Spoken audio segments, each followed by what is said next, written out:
ఈ మరణం తర్వాత శాశ్వతమైన జీవితం ఒకటి ఉంది. అది రాబో కాలమునకు ఉన్నతమైన శాశ్వతమైన జీవితం, పరలోకం. అక్కడ శాశ్వతంగా ఉంటాం, అక్కడ మరణం లేదు. మేలంటే ఏంటో తెలుసండి? అక్కడికి వెళ్ళడమే మేలు. అక్కడికి నిన్ను తీసుకువెళ్ళడమే మేలు.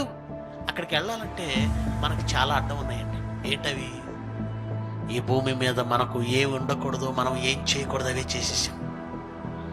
దేవుని దగ్గరికి వెళ్ళాలంటే పాపము ఉండకూడదు.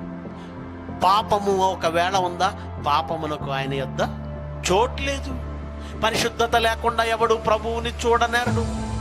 మరణం తర్వాత ఆ దేవుని సన్నిధికి నువ్వు నేను వెళ్ళాలంటే పాపము ఉండకూడదు. కానీ మనకేముంది? పాపమే ఉంది. పరలోకం వెళ్ళడానికి మనలో ఏ పాపాలు అడ్డుగా ఉన్నాయో ఆ పాపాలను తన కుమారుణ్ణే ఇచ్చి, మీ పాపాలన్నీ పోయేలా చేసి మిమ్మల్ని పరలోకానికి తీసుకెళ్ళడానికి లైన్ క్లియర్ చేశాడు. ఇది దేవుడు చేసిన మేలు కదా.